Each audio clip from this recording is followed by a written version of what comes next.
Bonjour toutes et tous.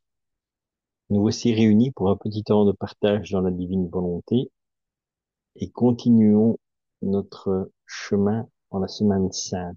Aujourd'hui, nous sommes le vendredi saint, jour de la mort de notre Seigneur Jésus-Christ sur la croix.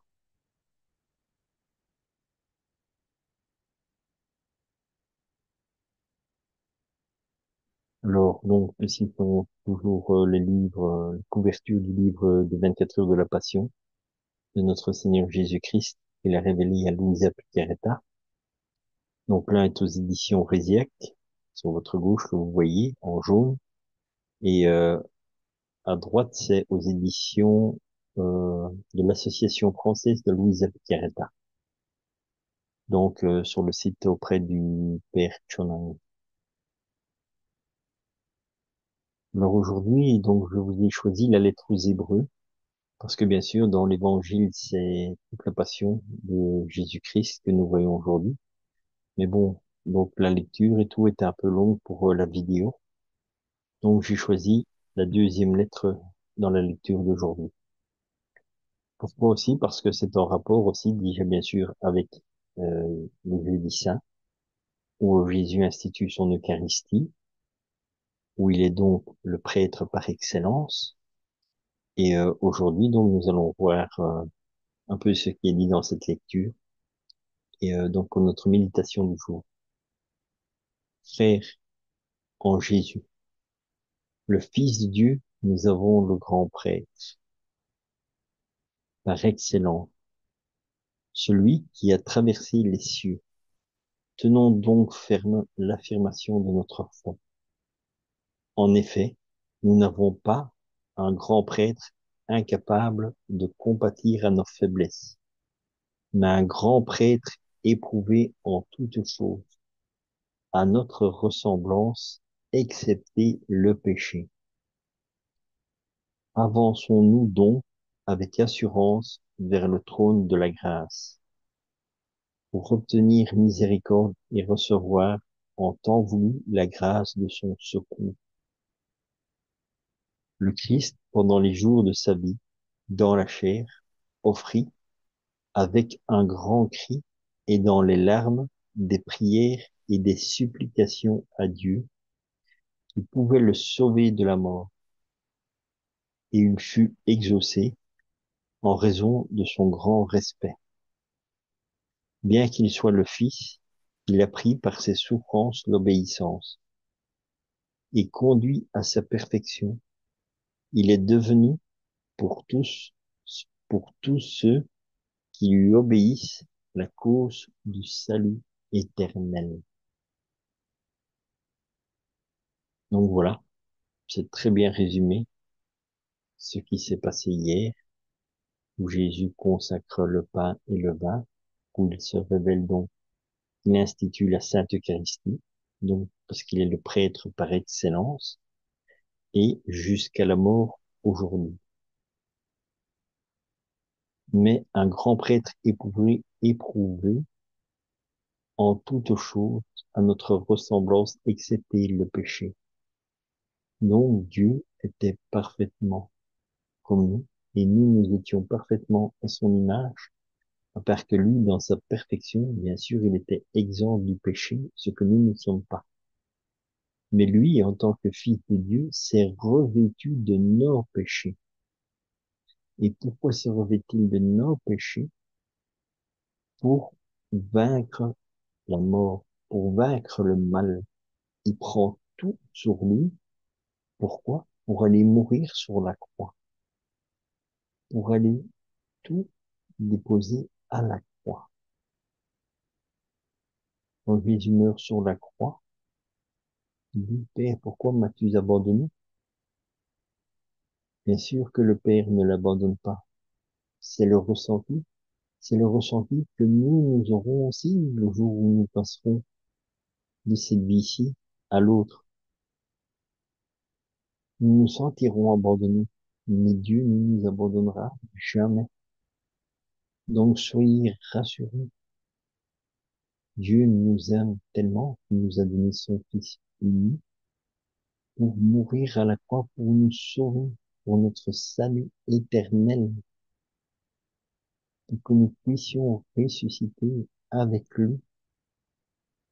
Donc, en ce jour, méditons bien sûr la passion de notre Seigneur Jésus-Christ, et réfléchissons bien sur ce que nous faisons à chaque instant de notre vie, parce que nous ne devons pas oublier qu'un homme est mort pour nous racheter.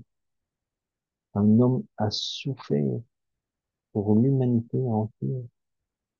Un homme qui était Dieu, et Dieu s'est fait homme pour nous. Donc, méditons vraiment la souffrance de notre Seigneur en ce jour. Essayons un peu de réfléchir sur l'état de notre vie. Dans quel état de vie est-ce que je vis aujourd'hui? Est-ce que je vis conformément à la volonté de Dieu? Est-ce que je vis conformément au commandement de Dieu? Ou bien suis-je toujours ce mécréant? Et si je suis toujours ce mécréant, il faut que le Seigneur puisse m'ouvrir les yeux du cœur, les yeux de l'âme, afin que je puisse le regarder sur la croix, que je puisse regarder chacune de ces blessures et dire, Seigneur, je te demande pardon, parce que toutes ces blessures, c'est moi personnellement qui les ai causées. Chaque blessure du corps de Jésus, nous pouvons les regarder comme étant un de nos péchés que nous avons commis dans notre vie. Et lui s'est revêtu de tous nos péchés. Donc, quand nous voyons l'état de Jésus, c'est nous qui l'avons mis dans cet état. Quand on regarde la passion de Jésus, nous avons été aussi voir le film de Mel Gibson qu'il avait fait sur la passion, où beaucoup de gens ont trouvé que c'était dur de le voir dans cet état. Comment est-ce que un réalisateur peut pousser un film sur la passion de Jésus aussi loin dans la violence? Eh bien, en réalité, ce n'est encore rien comparé à ce que nous avons réellement infligé au Seigneur. Parce que la plus petite mauvaise pensée que nous avons, Jésus a dû la prendre, il a dû la réparer, il a dû la prendre en son corps pour pouvoir tout restaurer en chacun de nous. C'est pour ça que sa passion est insupportable, parce que il prend les péchés de l'humanité entière, mais pas de l'humanité quand lui se trouve là, pas seulement celui depuis la première créature jusqu'à la dernière créature. C'est ça que nous devons comprendre. Et c'est là que nous comprenons la souffrance de Jésus, la douleur de Dieu. C'est qu'il a pris toutes mes souffrances à moi, tous mes péchés à moi, tout ce que moi, personnellement, j'ai fait de mal. Imaginez-vous donc chacun d'entre vous, chacun d'entre nous, devant le Seigneur. Et quand on vit, moi je me plains pour un petit quelque chose parce que j'ai eu le récit ou là. Mais imaginez-vous la souffrance de Jésus qui lui a pris toutes les douleurs de toutes les créatures, depuis la première créature jusqu'à la dernière qui viendra sur la terre. Donc les générations qui seront derrière nous, toutes ces souffrances, tous ces péchés qu'ils ont commis, Jésus les a pris à cet instant-là sur lui. Vous voyez quel est le prêtre par excellence? Vous commencez un peu à réaliser ce qui se passe. Il ne savait pas faire autrement que de mourir pour être libéré, libéré de toute cette douleur, de toute cette souffrance, pour pouvoir ressusciter dans la gloire de Dieu. Il n'y avait que l'amour de Dieu qui pouvait détruire tout cela. Mais lui, ayant pris la condition humaine, il devait mourir pour que nous puissions mourir et que nous puissions ressusciter avec lui, en lui. en lui et avec lui. Et donc, prenons conscience que quand Jésus meurt, il va au tombeau, il ne va pas seul au tombeau, il va avec chacun d'entre nous. Et c'est là que nous devons comprendre la grandeur de ce qui se passe à cet instant-là. Jésus nous emmène tous, et c'est pour ça que je vous dis, le jour de votre mort, quand lui crie sur la croix, Père, pourquoi m'as-tu abandonné? Nous aurons aussi cette impression d'être abandonnés au moment de notre mort. Mais à ce moment-là, rappelons-nous que Jésus est allé dans le tombeau avec nous. Donc, il est avec nous à chaque seconde de notre vie, à chaque instant de notre vie. Et c'est ça que nous devons savoir.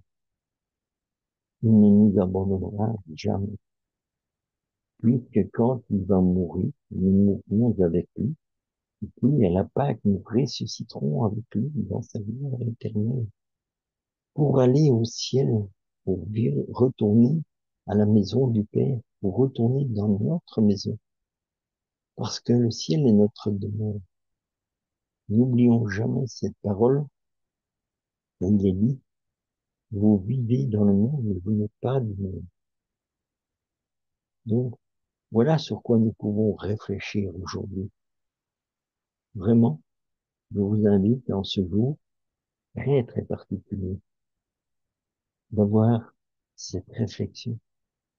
Mettons-nous en face du Seigneur, mettons-nous à genoux au pied de la croix et laissons-nous laver par le sang du Christ qui coule sur la croix. N'ayons pas peur de nous mettre tout près de la croix, mais vraiment au pied de la croix.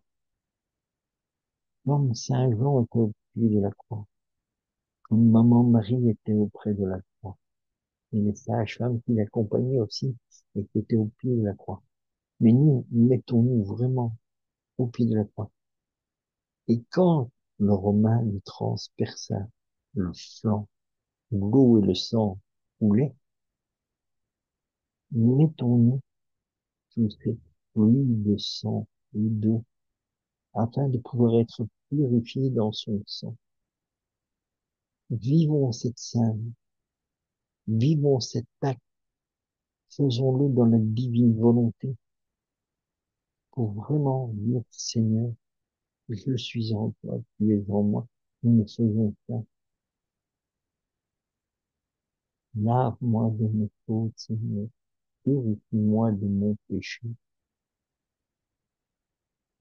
Voilà ce que nous pouvons méditer en ce jour au pied de la croix de notre Seigneur Jésus-Christ. Je vous souhaite une sainte journée dans la divine volonté. Je vous donne rendez-vous, bien sûr, demain pour la suite de notre cheminement. Ici, je vous rappelle encore les titres des deux tomes du ciel que nous méditons aussi. Le livre du ciel, le tome 12, au 14 août 1917, et le tome 16 au 10 février 1924. Mais aujourd'hui, tout particulièrement, méditons la passion de notre Seigneur Jésus-Christ et mettons-nous vraiment à genoux au pied de la croix.